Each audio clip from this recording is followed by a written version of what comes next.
यह तन विष की बेल है, गुरु अमृत की खान। शीश दिए जो गुरु मिले तो भी सस्ता जान।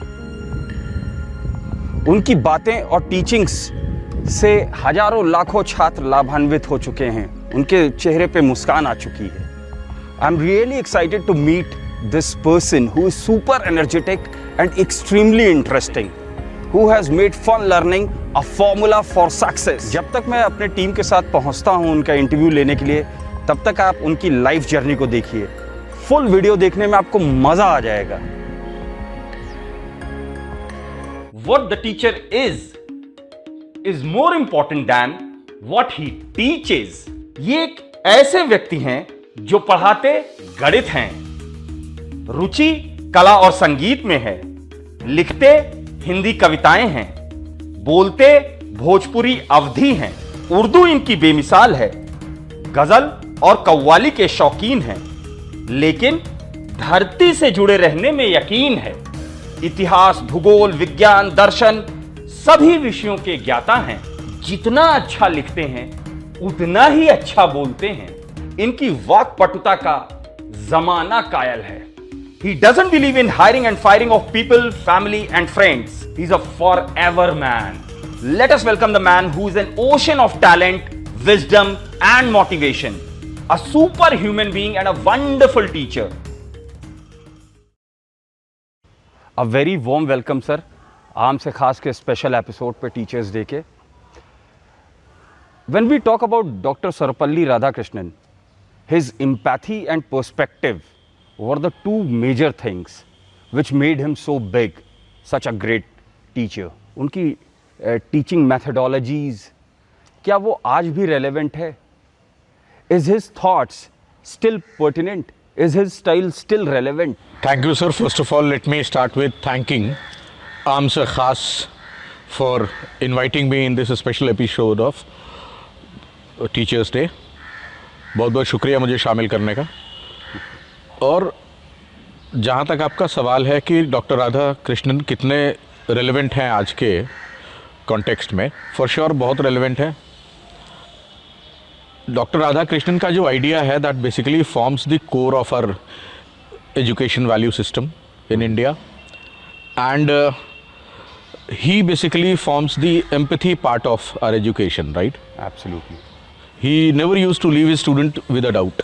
Absolutely. He used to make sure that all the doubts of his students are done with in given time, first of all, and he himself used to reach out to the students।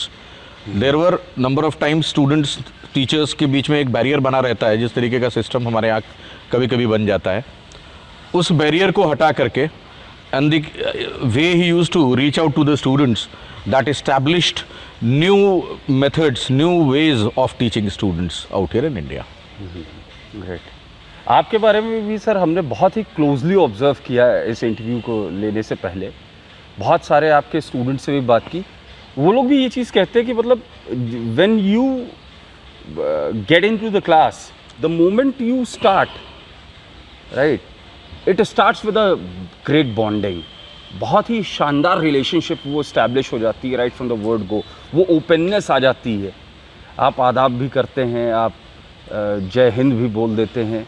तो मतलब ये तो मेरा मानना है। आप कैसे मतलब ओपन अप ही इतने अच्छे से कैसे करते हैं उनके साथ कि वो आपके साथ में आसानी से घुल मिल जाते हैं? देखिए sir, this was not like this always. Initially when I had started teaching, तो मेरी क्लासरूम में 2 क्लासरूम हुआ करते थे, राइट। एक मेरा स्फीयर होता था जिसमें मैं एग्जिस्ट करता था, और एक स्फीयर होता था जिसमें स्टूडेंट्स एग्जिस्ट करते थे।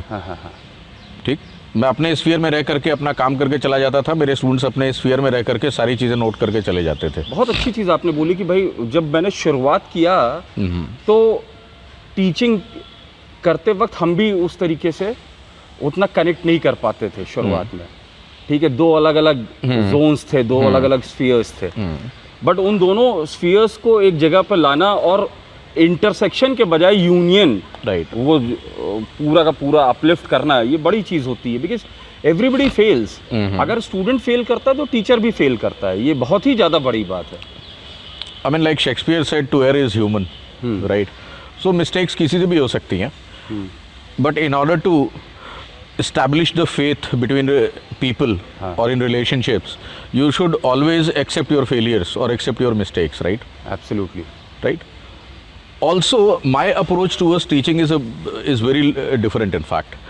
Rather than actually imposing my solution or the way I solve a problem on my students, what I usually do is I try to go through the solution in the way that the student needs it. I start from his perspective and then move towards absolutely this the perspective solution. Part is very important Yes, you need to empathize, you need to understand from the point of view of the student. Generally, teachers fail to do that, and that is a very, very big reason for the failure of many good people who have good amount of information, good knowledge, but they fail, they fail right? Absolutely See, I mean, teaching is not just information exchange. Try to understand, right? Otherwise, that can be done using computers very well, right? Or people can afford to purchase books and you can even read the book and get the gyan from there, right? But that individualistic approach that has to be there. I mean, that person need to apply to understand the subject that is brought into by the teacher. हर एक So the बच्चे के teacher- ऊपर ध्यान रहे Absolutely. Teacher, see, the role of teacher inside a class is to customize the information or the deliverables to the student according to his own requirement. Absolutely Now भाई, you, बिल्कुल सही बात है। now you are a commerce student, for example, and I'm teaching you maths. And if I take example of chemicals, some kind of hydrochloric acid solution to explain percentages, you're not going to connect at all. Absolutely So let me take an example of your own sphere of life. When I start talking about demand forecast, right, and then I use percentages into that, then it makes more sense to a commerce students. सही बात So that empathy, that angle has to be brought into your teaching, right? Well, that is a gradual learning process, like I said. I mean, when you start off as a teacher, you yourself as a newborn teacher, right? Then you attain adolescence in that teaching profession, right? And then formally then you mature and retire. Absolutely सारे बड़े leaders हों चाहे teachers हों, वो सारे इन चीज़ों का ख्याल रखते हैं कि वो लोगों से कनेक्ट करें और लोगों का डर जो है उनके सामने खुल करके सामने निकले, तभी तो भाई उसको वो सॉल्यूशंस दे सकेंगे। जी बिल्कुल, otherwise all your efforts will go in when. Right. भाई जब हम बात करते हैं कि हम सक्सेसफुल स्टूडेंट्स बनाएं, राइट, ग्रेट रिजल्ट्स दें, Right. तो ऐसा होता नहीं है असलियत में। भाई all you can do is उसकी परफॉर्मेंस अगर एक्स है तो उसको 2x कर दे। Right. सवाल को एड्रेस करने के लिए जो प्रिपेयर्डनेस है वो एक पक्ष है, साथ साथ दूसरा वो जो माइंडसेट होता है कि हम इस बच्चे को नहीं भेजेंगे और आज इसका सवाल हम सॉल्व करने का प्रयास करेंगे, कई बार नहीं भी निकलता होगा। आई एम श्योर आप इसके ऊपर शायद please help us to walk through this.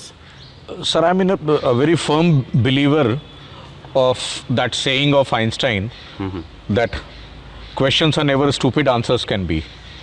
They come up with a doubt that happens to be a very genuine question. Right? Sometimes what happens, depending on the kind of student that you're dealing with, we may get misplaced a little bit. Right? We feel that the student is trying to ruse you up. वो कहीं ना कहीं कुछ वो करने की कोशिश कर रहा है, आपके साथ में खिलवाड़ करने की कोशिश कर रहा है, बट ऐसा होता नहीं है, मैं आपको बताऊं। Right, students have got genuine concerns, genuine questions, and you need to empathise and you need to understand the question and you need to answer it. समझिए पहले उसके दिल के अंदर में कांटा फंसा हुआ फंसा है, हुआ है। राइट? आप आंसर करेंगे तो वो कांटा निकल जाएगा, और जब वो कांटा निकलता है तो जो सुकून चेहरे पे नजर आता है, if you have experience that, then you will always go by my dictum that you need to solve this problem there and then, right? You can't delay it further more, absolutely. Right? और जहां तक क्योंकि शायद वहीं से उसकी अनिच्छा जागृत जी हो जाए। बिल्कुल, अगर मान लीजिए आपने उसको नहीं एड्रेस किया तो वहाँ पे उसका जो डिस्कम्फर्ट स्टार्ट होता है वो सिर्फ आपसे नहीं स्टार्ट होगा, वो उसका उस सब्जेक्ट मैटर से भी शुरू हो जाता है। एक वो उसके पूरे जीवन भर के लिए वो एक पर्टिकुलर एरिया, वो एक डार्क एरिया उसके पास में हमेशा बना रहता है, which is unaddressed unanswered, right? And you as a teacher should put yourself in his shoes and should understand, right? He is asking you that question to get a concern addressed, and the moment you address it, you build a relationship. And it is very important to have, a very good relationship with your teachers. As a matter of fact, मैं तो बहुत ज़्यादा अपने students की personal life में शायद मैं उतनी मुदाखलत नहीं करना चाहूँगा, लेकिन number of times they expect us to do that. Absolutely. हमने कई महान टीचर्स को इस एक्सटेंट तक जाते हुए देखा है कि उन्होंने अपने छात्रों की शादियाँ तक कराई हैं. यानी अपने जीवन का सबसे महत्वपूर्ण फैसला लेने के लिए वो अपने उस टीचर के पास में जाते हैं और उनकी बात समझते हैं, और क्योंकि वो उनके साथ में जीवन की बहुत समस्याओं में एम्पथाइज करते रहे हैं. सही बात. तो कई बार उनको सोल्यूशन वहाँ से मिलना शुरू होता है, and that builds a life long relationship, right. ये कोई ऐसा नहीं कि आपने साहब 6 महीने की फ़ीस भरी और उसके बाद में आप हमसे मुलाकात करेंगे तो कभी कोई बात नहीं होगी. सही बात है. मेरे लिए तो अगर मैं शायद सड़क पे चलता रहूं और मेरा कोई पुराना छात्र मिल जाता है और कहीं कुछ पूछने की कोशिश करता है, तो as a matter of fact when I address his problem, मेरा भी एक्सपेंशन होता है नॉलेज बेस का, मेरा भी एक्सपेंशन होता है. ऐसा नहीं है कि सिर्फ मैं उसी के लिए दे रहा हूँ. तो वहाँ पर मेरा भी एक फ़ायदा हुआ और उस स्टूडेंट ने मुझको पढ़ा दिया, काफ़ी कुछ बता करके गया. हमारी जो एकेडमिक्स होती है वो काफ़ी डॉगमेटिक सी लर्निंग होती है, प्रैग्मेटिज्म उसमें थोड़ा सा कम होता है. But when you come to this competitive exams, pragmatism has to be there in your approach. Absolute. Right. बगैर उसके तो काम ही नहीं जी होगा. साहब. तो मेरे स्टूडेंट्स ने मुझको ये प्रैग्मेटिज्म वाला एंगल दिया और प्रैग्मेटिज्म वाला ये लर्निंग दी मुझे. ये बड़ी खास किस्म की लर्निंग है, राइट. तब से मैंने सोचा जो भी आप पढ़ रहे हैं उसका उसका प्रैक्टिकल एप्लीकेशन आपके सामने नजर आना चाहिए, राइट. कई बार बहुत ढेर सारी मैथ्स की ऐसी प्रॉब्लम, रीजनिंग की ऐसी प्रॉब्लम्स होती हैं जिनको कि हम लोग शायद लकड़ी के कुछ टुकड़े लेकर के और पत्थर के कुछ टुकड़े लेकर के बहुत कायदे से विजुलाइज करके वी कैन सॉल्व इट. सही बात है. rather than actually using pen and paper to solve those problems. सही सही सही. ठीक है. तो ये एकदम ऑप्टिमिस्टिक एप्लीकेशन है ये मर्फीज लॉ का, रिवर्सल का, कि anything that can happen good will certainly happen good. Right. भाई ये चाहे मैथ्स में हो, चाहे रीजनिंग में हो, चाहे जीवन के स्टूडेंट्स के प्रॉब्लम को सॉल्व करने में हो, सब जगह पे ये चीज़ अप्लाई होता है. If students are vulnerable, then teachers are also vulnerable. All students need is care, right? वो personal touch, हाँ.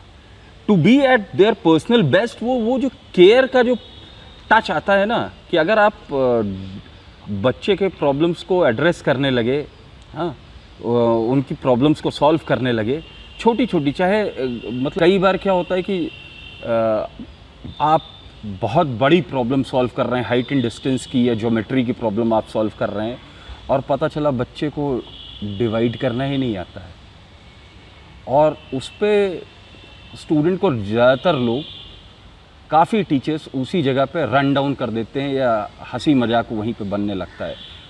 तो अच्छा, कई बार ऐसा होता है कि टीचर नहीं भी चाहता है और बच्चे उस चीज़ को मजाक उड़ाने लगते हैं. तो मतलब आप कैसे इस चीज़ को इतना स्पेस देते हैं स्टूडेंट को कि वो ऐसे सवालों को खुला एकदम क्लास के अंदर आपसे पूछ सके? जहाँ तक स्टूडेंट का सवाल है, we are dealing with human beings, और सभी ह्यूमन बींग्स में लाइक वी सेड कुछ कमी, कुछ ज़्यादती होती है, right. If a student is weak in geometry, he may be exceptionally good in maybe history, geography or English. So you cannot just write off a student. He was not able to divide, so you humiliate him in front of others, right? Because that is going to kind of affect his self-respect quite a lot. Absolutely. और किसी भी आदमी के self respect को ठेस अगर पहुंचेगी तो फिर वो, अच्छा, इसी के दोनों पहलू हैं. अगर ठेस पहुंचेगी तो वो जीवन में कभी भी वो काम नहीं कर पाएगा. लेकिन अगर आप वहीं पर उसका उत्साहवर्धन करेंगे, उसको पॉजिटिवली उसमें दिखाएंगे, तो शायद वो एक बार एक प्रयास करेगा, भले ही उसे उसका नेचुरल बेस्ट निकलेगा. हाँ, वो उसे शायद 2 से डिवाइड करना, 3 से डिवाइड करने में तकलीफ हो रही होगी, लेकिन वो कोशिश फिर भी करेगा आपकी वजह से. करेक्ट. राइट. तो डिपेंड करता है कि आप स्टूडेंट के किस पार्ट को एड्रेस कर रहे हैं और आपका इंटेंशन क्या है, right. My intention with my students is always very positive. What ever I can give them. Currently, I am teaching students for some foreign exams, and that involves teaching students who are professionals of 10 years or 15 years or 20 years work ex. GRE MAT. जी साहब. हमारे पास income tax commissioner Mumbai के वो हमारे student रह चुके हैं। NSG कमांडोज के कमांडेंट जो थे बना वहाँ पे आपके बॉम्बे के, वो मेरे स्टूडेंट रहे हैं। और उसके पहले भी काफ़ी ढेर सारे आर्मी के कर्नल्स एंड ब्रिगेडियर्स को पढ़ाया हुआ है मैंने। अगर वो आज के ज़माने में उनको 12 का पहाड़ा नहीं आता है तो ये कोई अपराध नहीं है। उन्होंने लाइफ में अपने आप को और जगहों पे बहुत अच्छी तरह इस्टेब्लिश किया है, right? So you need to respect that individual. But just because the reason that he does not know a table of a very small number, if you humiliate him, believe me, the learning will stop at that point. Correct. For the learning to happen, you need to have a respect for each other, in fact, right? Then only it can move ahead. दूसरी चीज़, human sensibilities have changed quite a lot, right? We are very much exposed, like you said, vulnerable. That makes it quite vulnerable, in fact, I mean, as a human being also, right? Everybody is there, right? So somebody who has established himself at a very high level, that does not mean that does not have weak points. Absolutely. Right?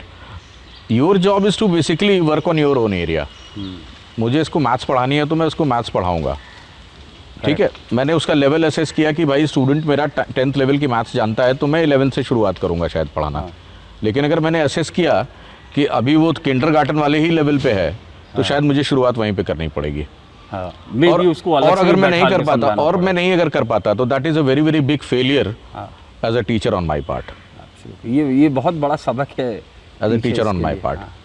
दूसरी चीज़ मैंने देखा है, काफ़ी ढेर सारे teachers को देखा है, इस टीचिंग इस प्रोफेशन में आ जाता है कभी कभी बहुत बड़ा सा ईगो हम लोग लेकर के चलते हैं कि हमें सब कुछ आता है और हमने काफ़ी कुछ अपने आप को जो है लोगों के बीच में इस्टेब्लिश कर लिया है, right?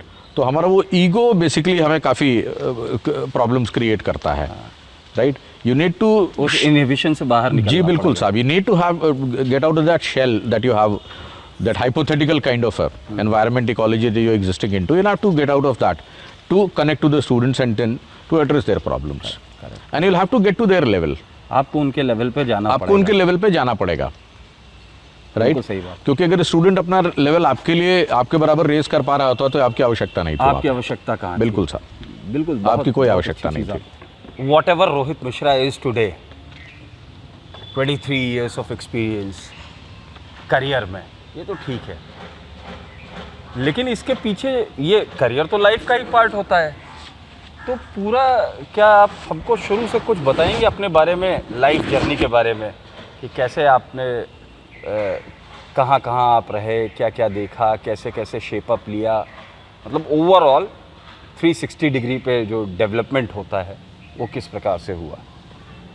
Sir, I was born in Allahabad, अच्छा, now Prayagraj, but I was brought up, and the days of my baptism, basically, if you can say, they happened in Varanasi, okay, which is known as Banaras.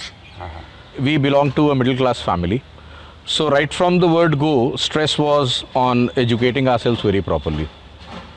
Correct. Because that, I mean, and parents had aspirations up to a very high level, in fact, right? So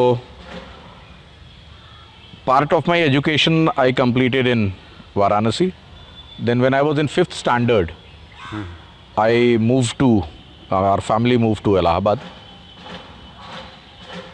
And then the remaining education I finished from Allahabad. I did my schooling from Boys High School and college. And then later on went on to Allahabad University, my alma mater, to do my graduation. And believe you me, those graduation days taught me quite a lot. They taught me quite a lot. Convent education mila tha, which used to be very disciplined. And then you all of a sudden are let out in a sea, right? Of freedom, going to university, interacting with people. And also in school, our interactions were very much limited to the people of a certain kind. But when you go to the university, you all of a sudden you start to kind of interact with people of all kinds. What I mean by all kinds, that people out there would be from all kinds of backgrounds. All kind of religion. caste, creed, religion, education background, right? So that was quite enriching, in fact, those 3 years of graduation that I spent in Allahabad. those were quite enriching, in fact. Enriching in the sense that in our part of the country, we've got a very basic culture, in fact, you can say, that you're supposed to teach your younger ones in the family. So even if you choose that profession or not, of this teaching profession I'm talking about, you still have those values, those things in your system. Right? So जो empathy का बीज जिसको बोलते हैं आप, वो वहीं पे बोया जाता है साहब. However, when I grew, when I kind of developed a little bit, matured, and got back to Allahabad and settled down, then I started working with a company which is into test prep. And I'll say, I mean, that was the real nemesis, in fact. That is the point where I started off with, where it hit it. Because now I had to take this profession more seriously. क्योंकि आमतौर पे हिंदुस्तान में अभी भी teaching को मतलब सबसे आखिरी ऑप्शन माना जाता है कि भाई अगर हम जी कहीं पे भी सक्सीड नहीं करेंगे बहुत दुर्भाग्यपूर्ण है ये, बहुत दुर्भाग्यपूर्ण है. Otherwise it is the noblest profession. Right. And there are so many countries, in fact, as a matter of fact, the people have understood the value of education. If you go to those countries, you'll find that this happens to be one of the best paid jobs in those countries. Absolutely. United States, Canada, Absolutely. entire Europe, सब जगह पे सबसे महानतम job माना जाता है और सबसे रेस्पेक्टफुल है टीचर्स. जी. And I still remember when I was in class 10th, even though my father used to be quite busy, I mean, in his job, he still used to eke out some time, and he used to organize whatever I had to study. He used to organize. He had done his PhD in soil chemistry from Allahabad University in his days, so he was also a great academician, in fact. Then he used शायद इसीलिए आप भी हमेशा मिट्टी से जुड़े रहते हैं. जी बिल्कुल बिल्कुल. काफ़ी कुछ ज़मीन से जी काफ़ी कुछ प्रेरणाएं हमें तो उनसे मिली है. He actually happens to be my role model in my life, my father. तो वो मुझे बैठ करके और रात में 12 बजे सारे काम धाम से फुर्सत होने के बाद में वो कहते थे कि देखो ये इसको फिज़िक्स में अगर तुम्हें ये कॉन्सेप्ट समझना है तो ये हायरार्की है, तो ये मैं बुलेट्स बना दे रहा हूँ, तो if you go through it तो it will get inside your system.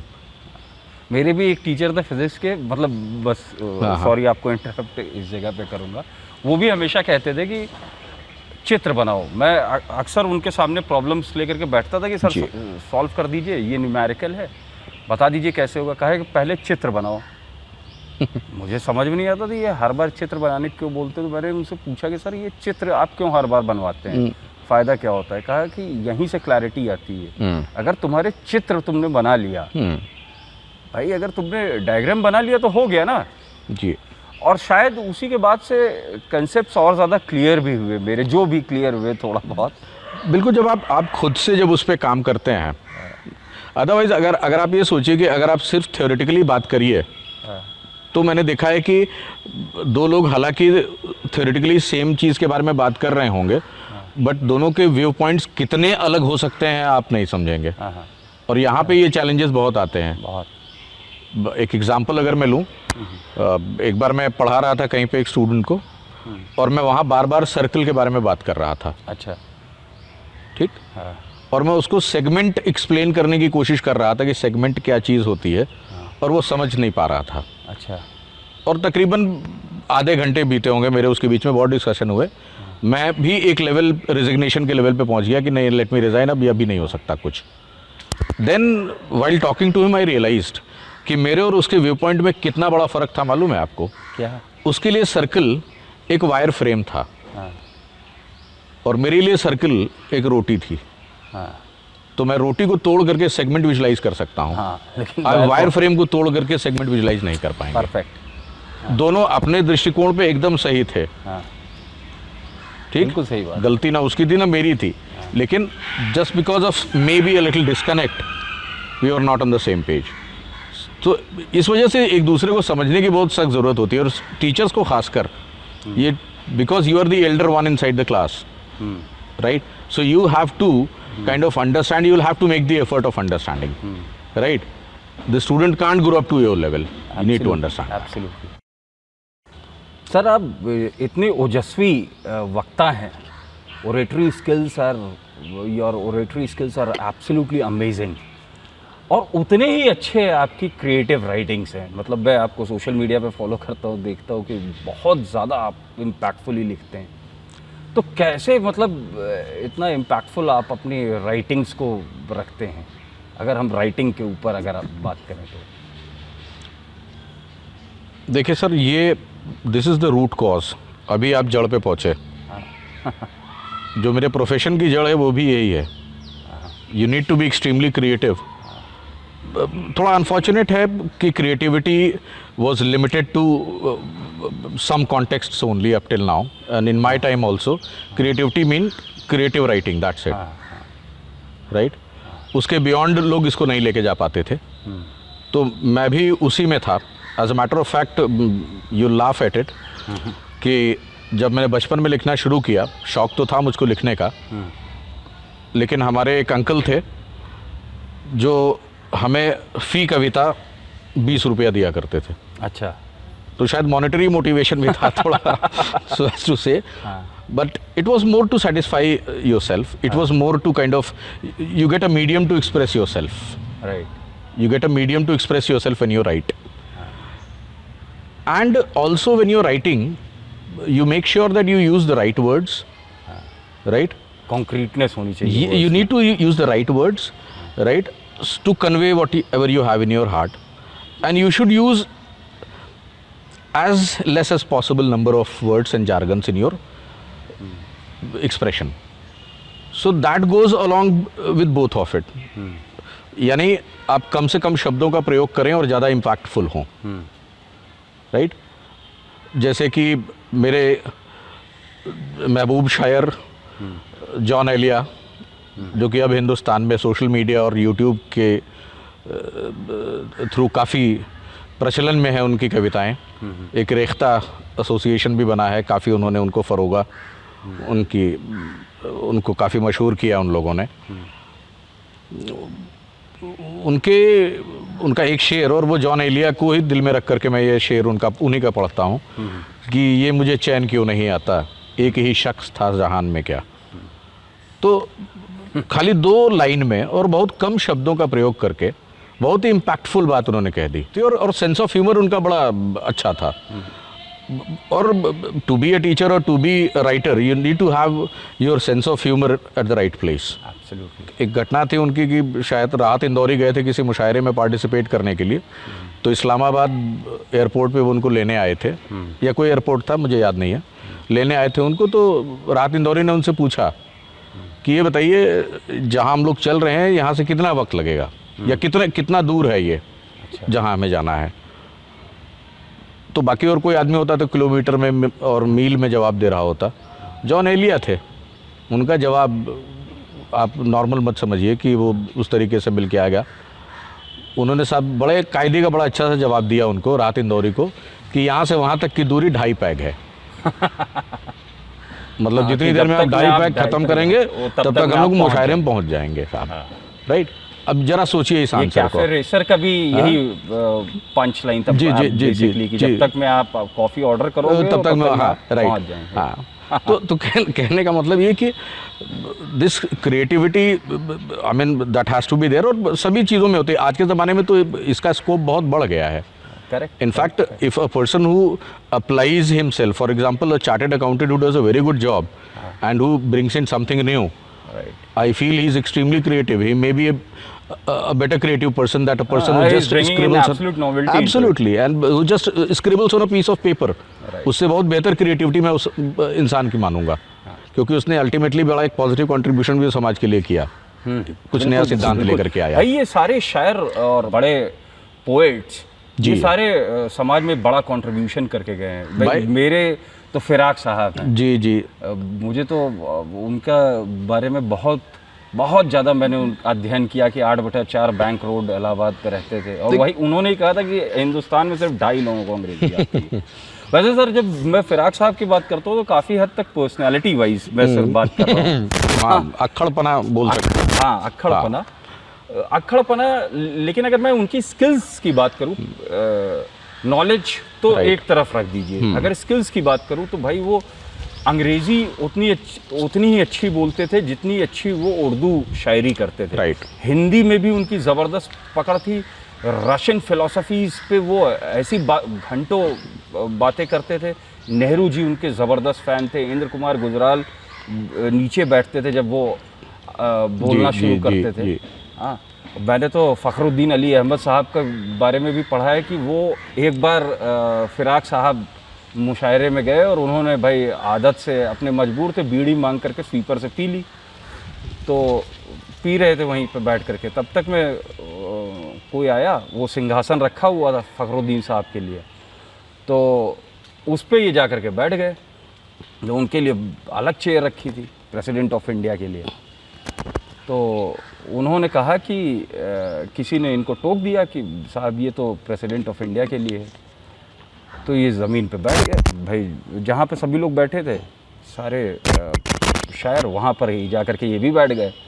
तो जब फ़खरुद्दीन साहब आए तो उन्होंने कहा कि फ़िराक साहब आप यहाँ क्यों बैठे हैं? इतनी इज्जत थी ऐसे लोगों की, देखिए कितनी वैल्यू होती थी ऐसे लोगों की।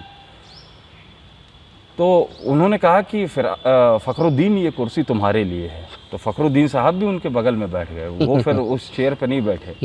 नेहरू जी भी जब आया करते थे इलाहाबाद तो इनके गाड़ी भेजते थे, तो ये उस पर बैठ करके आते थे। मतलब बहुत ही कद्र थी ऐसे शायरों की, ऐसे थिंकर्स की, ऐसे सोशल रिफॉर्मर्स की, क्योंकि एक इंसान के अंदर इतनी सारी खूबियाँ। भाई आप भी उतनी ही अच्छी मैथ्स पढ़ाते हैं जितनी अच्छी अंग्रेज़ी बोलते हैं, उतना ही अच्छा आप उर्दू शायरी करते हैं जितनी कि हिंदी की कविता लिखते हैं, और politics, psychology, English literature, for that instance history और ज्योग्राफी में भी आपका ज़बरदस्त पकड़ है।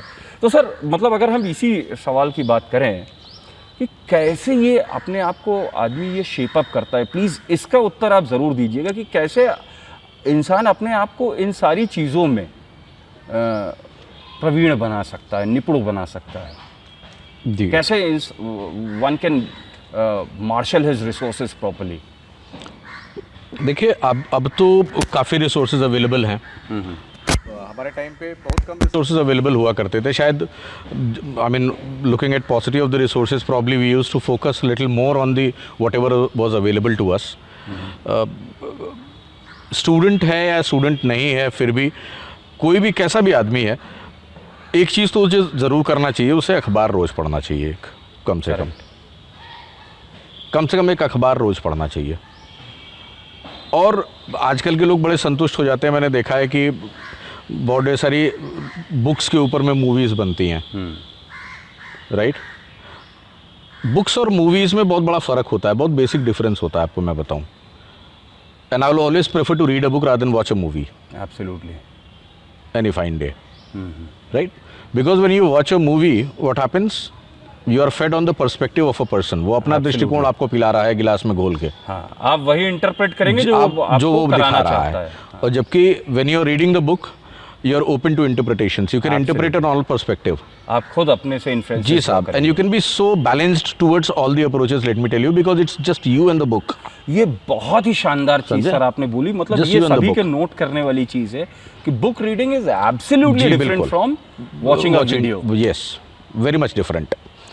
मैं यही कहता हूँ, वीडियोस से भी हमें काफ़ी कुछ ज्ञान मिल जाता है कई बार। अब जैसे जल्दी मिल जाता है, जहाँ पे कि हमें खाली मैकेनिकली जहाँ पे कुछ काम करना होता है, जहाँ पर तो probably we don't want to ponder much, we just need to kind of look at the steps and do a particular thing and scan it on the back. हाँ, तो वो उसके लिए शायद वीडियोस ज़्यादा हेल्पफुल होते हैं, बट बुक्स का कोई जवाब नहीं।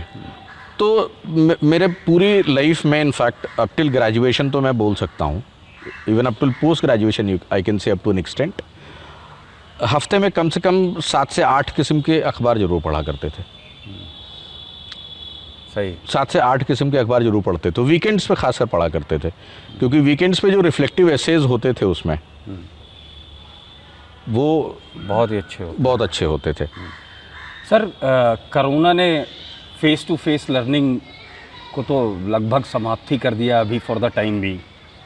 तो क्या ट्रांजिशन लाना चाहिए एक टीचर को अपने अंदर कोरोना टाइम्स में वर्चुअल ट्रेनिंग मोड पे जाने के लिए? कैसे वो उतना ही इफ़ेक्टिव रहे उतने ही अच्छे से वो सॉल्व कर ले, स्टूडेंट्स की क्वेरीज़ को एड्रेस कर दे? क्या चेंजेस लाने चाहिए और आप क्या क्या अपने अंदर ला रहे हैं? सर, कोरोना काल की चुनौतियां एक अलग किस्म की चुनौती पूरे विश्व भर की है। ये वैश्विक महामारी है, तो सिर्फ हम ही या हिंदुस्तान में ही लोग प्रभावित हो रहे हैं और यहीं की शिक्षा दीक्षा और उसकी व्यवस्था प्रभावित हो रही है, ऐसा नहीं है। ऐसा बिल्कुल विश्व भर में प्रभावित हो रहे हैं। लेकिन वो बोला जाता है ना कि every dark cloud has a silver lining. तो यहाँ पर भी अगर देखा जाए तो कुछ मौके ऐसे बनते हैं जो हमारे normal face to face learning में शायद नहीं बन पाते। सही बात है। ठीक,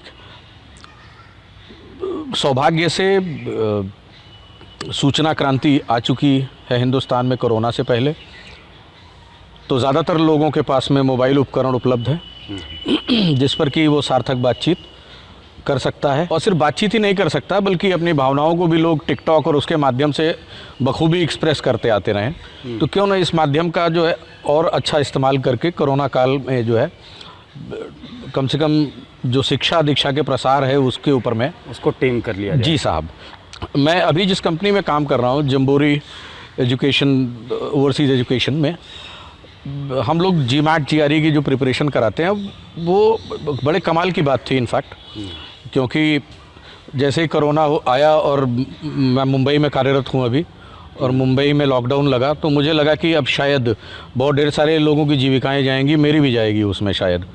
तो वो भय आया परंतु हमारी कंपनी, और चूँकि उन्होंने ऑनलाइन प्लेटफॉर्म पे कुछ काम पहले कर रखा था, तो उन्होंने ला करके फिर से इसको इस्टेब्लिश किया और उस ऑनलाइन प्लेटफॉर्म का इस्तेमाल शुरू किया। बेसिकली उसको एम्ब्रेस कर लिया, एम्ब्रेस किया जी साहब, और बहुत इफ़ेक्टिवली उस पर काम किया। एक दो चीज़ें बड़ी कायदे के मैं आपको बताऊं यहाँ पे जो मेरे काम आती हैं और शायद आपके भी काम आएंगी। एक दो बड़ी छोटी छोटी चीज़ें हैं जिसको कि हम लोग नहीं समझते हैं, जो कि यहाँ पे मैंने देखा है, मैंने बहुत बखूबी इस्तेमाल किया है। आप जो भी भावनाएं लेकर के शब्दों में और फ़ोन पे किसी से बात करते हो, तो सिर्फ शब्दों से भावनाएं नहीं जाती हैं, आपके टोन से भी भावनाएं जाती हैं जो कन्वे होती हैं। जी साहब, वॉइस मॉड्यूलेशन से, इंटोनेशन, तो उससे जो है वो सारी चीज़ें कन्वे होती हैं। उसी तरीके से आप कोई अगर गंभीर कॉन्सेप्ट भी पढ़ा रहे हैं तो वहाँ पर भी आप देखें तो बोलते वक्त मुस्कुराना या बोलते वक्त थोड़ा एम्फेटिक हो करके बोलना, किसी एक पर्टिकुलर पर्सपेक्टिव पे, किसी पॉइंट ऑफ व्यू के ऊपर में, that gets conveyed very duly and that gets present में जीने लगते हैं। जी साहब, बेसिकली दूसरी चीज़ एक और ख़ास बात है, मैं एज अ टीचर अगर मैं देखूँ तो अगर मैं फेस टू फेस क्लासरूम का बात कर रहा हूँ तो मेरे पास एक क्लास होगी जिसमें कि 20 स्टूडेंट होंगे, लेकिन जब मैं ऑनलाइन क्लासेस लेता हूँ तो मैं 20 क्लासरूम से एक साथ पढ़ा रहा होता हूँ, क्योंकि वो सारे स्टूडेंट्स एक दूसरे से इंसुलेटेड हैं और वो सिर्फ मुझको ही मुखातिब हैं, और मैं हर एक बंदे को इंडिविजुअली एक तरीके से पढ़ा रहा हूँ। तो ये भी एक इंडिविजुअलिस्टिक अप्रोच जो कि क्लास में नहीं शायद पहुँच पाता, वो यहाँ पर आ जाता है। तो इसकी भी अपनी अपॉर्चुनिटीज़ हैं, चैलेंजेस तो हैं फॉर श्योर। और कोरोना काल में लोगों ने काफ़ी चेंजेस भी लाए और समय को देखते हुए फॉर श्योर इस क्षेत्र में और भी डेवलपमेंट करने की ज़रूरत है। तो शायद टीचर्स में जो मी वर्सेस माई सेल्फ वाला अब तक रहा है उससे निकल करके मी वर्सेस अदर्स वाला भी जी बिल्कुल। ये सारे आपके फॉलोवर्स हैं रॉयटैश पे, आप लिखते हैं उस पर, तो कम से कम एक कुछ न कुछ रॉयटैश का जो आपने लिखा है वो दर्शकों को सुना दें। जी, ये एक कविता मैंने लिखी हुई है, मन यानी आदमी का जो कॉन्शियंस है उससे संबंधित है। काफ़ी पहले लिखा था मैंने, इनफैक्ट आज से कम मेरा ख्याल है 10 साल हो गए होंगे, लेकिन ये बड़ा रेलेवेंट लगता है, बड़ा अच्छा लगता है मुझे, तो रिलेट कर सकते हैं इससे, तो मैं सुनाऊंगा आपको कि मन होता है जो न माने वो किसी को कुछ भी, मदमस्त मतवाला है, मन बहुत अपने मन वाला है। बहुत खूब। मन बहुत अपने मन वाला है, जिसकी सुने मन से सुने, जिसकी सुने मन से सुने, न सुने दिल काला है मन, बहुत अपने मन वाला है। तेरा हो या मेरा हो, अंतर में उजाला है। तेरा हो या मेरा हो, अंतर में उजाला है। मन बस अपने मन वाला है। वाला है। जानता है, मानता है, जानता है, मानता है, जानता है। मस्तिष्क प्रयोगशाला है, शरीर सिर्फ छाला है। मन बहुत अपने मन वाला है। बेहद उम्दा था, ब्रिलियंट सर। मज़ा आ गया बात करके आपसे। It was just amazing experience.